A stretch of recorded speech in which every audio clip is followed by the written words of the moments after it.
Post-engagement analysis, Kessler Corridor, 14th March, Year 0. Coalition Air Element, Maj.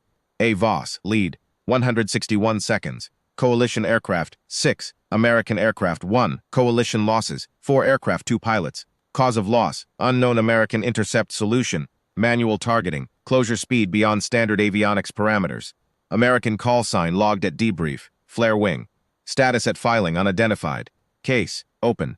I have read that report many times. I know what every line means. The last line, case open. I have carried in a particular pocket of my thinking for 14 years. The way a man carries a stone he keeps meaning to put down and never does. I arrived at Fob Aldrin Air on a Tuesday in March, 14 years and 4 days after the engagement. The Alliance had finally agreed to open the Kessler file, an information-sharing request I had, submitted 5 times since leaving active service. They gave me a debrief window, 2 hours with their intelligence staff. I flew commercial, which is a strange thing when you have spent your life in cockpits, and I sat in the back of a car from the terminal to the main gate and watched the flight line appear through the wire. F-22s in the dispersal pads, ground crew moving between them. The particular flat light of a base in the morning. It looked like every base I have ever visited. It smelled the same. That is the one thing civilians never understand about military installations. Across different nations, they all smell the same. Fuel and concrete and something faintly electrical in the air. The smell of machinery that has been running too long and is running still. The duty officer met me at the visitor gate and walked me to the hangar apron to wait for my liaison escort. Captain Hollis, young man, good posture, very correct in his manner. The kind of officer who knows how to make a guest feel processed rather than welcomed. I did not mind. I had not come to be welcomed. I was standing on the apron, watching a ground crew work the port engine nacelle of the nearest aircraft. When she came through the pedestrian gate, she was in a pale blue dress, small overnight bag over one shoulder, hair tied back. She was looking at her phone, and then at the directional signs bolted to the fence post, the way people look when they know approximately where they are but not precisely. A woman finding her footing on a new installation. A dependent, I thought, or perhaps a civilian contractor arriving for an orientation. Something in the cut of the dress and the quality of the bag made me think she was meeting someone. A couple stationed here, she arriving a day ahead. A small anniversary or a move. I do not know why I constructed that particular story. The mind fills a gap with what it already knows how to see. Hollis went to her. He was polite. He took the bag from her shoulder without asking. A reflex of hospitality, or perhaps a reflex of something else, pointed toward the low building at the far end of the apron. Visitor services. Housing check-in. The administrative entry point for everyone who does not belong to the flight line. She looked at the building. Then at him. She said something I could not hear at that distance. He said something back. Then she nodded. He returned the bag, and she walked in the direction he had indicated. I watched her go. My escort arrived. I forgot her entirely. The debrief room was a windowless space, with a table too large for the number of chairs around it, a projector already warmed, and a stack of folders that told me someone had been preparing for this for longer than 2 hours. The intelligence officer was a major named Reardon, organized, precise, the sort of officer who has read every document in a case before the meeting begins, and does not need to check her notes to cite a date. There was a record specialist whose function I never fully understood, and Hollis in the corner at a small desk with a laptop, logging the session. Reardon thanked me for coming, said the Alliance valued the contribution. Formal language that means, we have wanted this information for a long time, and we are glad you are finally providing it. I said, I understood. I had waited 14 years to give it. She asked me to describe the engagement in my own words, beginning with the moment my element entered the corridor. I have told this story before, not publicly, not to any Alliance partner, but to myself. Many times, the way you return to something you cannot fully account for. I told it to Reardon the way I have always told it to myself. Precisely, without color, without the parts that are difficult to say in professional language. Pilots describe what they see. 6 aircraft in the Kessler corridor.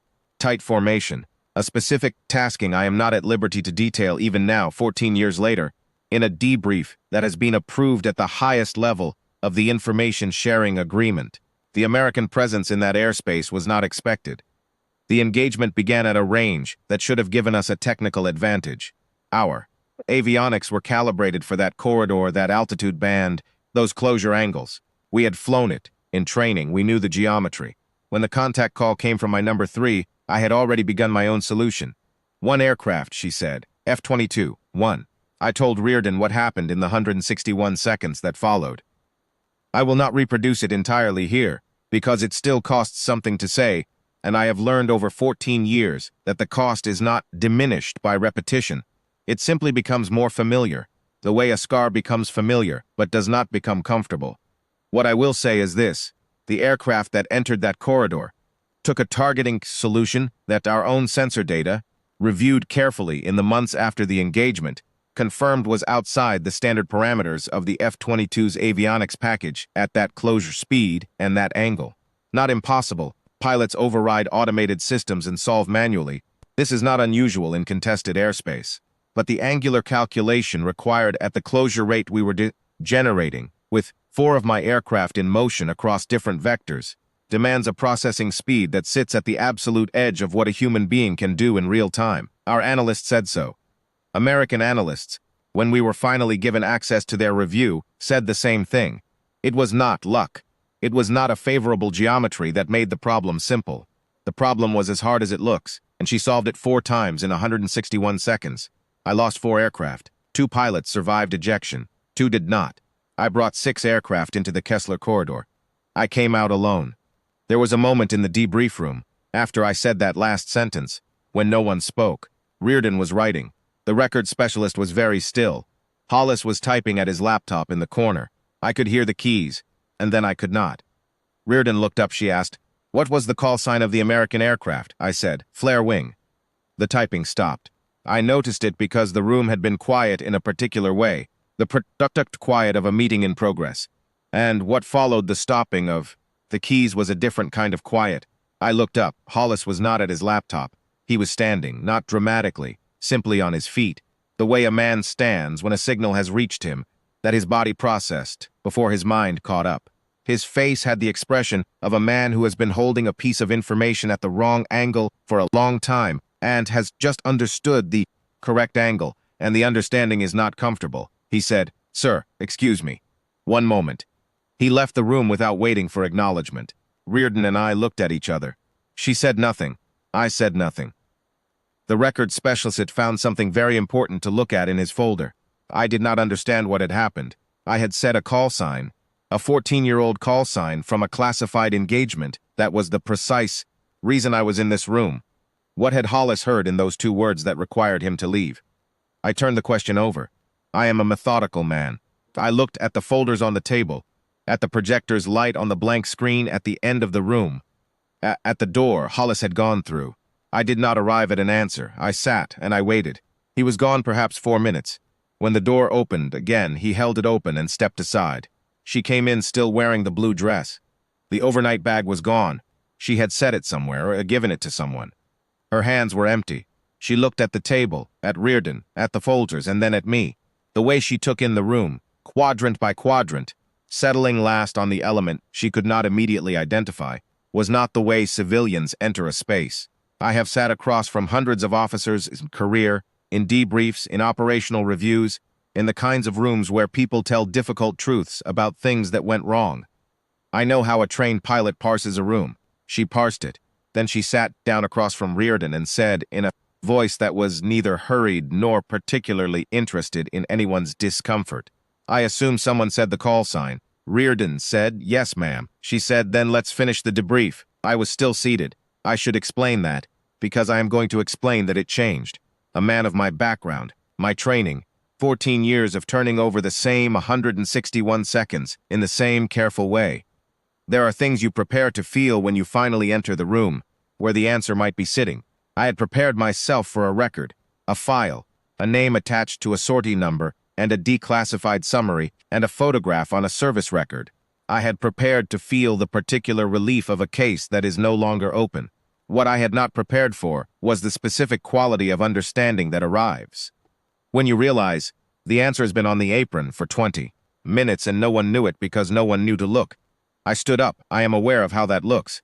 A former adversary pilot, rising for a woman in a blue dress in a debrief room on a base that was, in the most technical sense, once an opposing installation. I am aware that in some interpretations this reads as ceremony, as the formal gesture of a man trained to perform respect on schedule. It was not that. I have stood for generals. I have stood for heads of state. I have stood for officers whose records I studied before I entered their presence. What I did in that moment was different from all of those things. It was recognition. The body making the correction that the mind should have made on the apron 40 minutes earlier when she walked through the gate with a bag on her shoulder, and I looked at the dress and decided I already knew what she was. She glanced at me. Brief. The way a pilot checks a gauge, registers the reading, returns to the instrument panel. She did not ask me to sit. She did not comment. She looked back at Reardon and said, "What does the Alliance still need from the Kessler file?"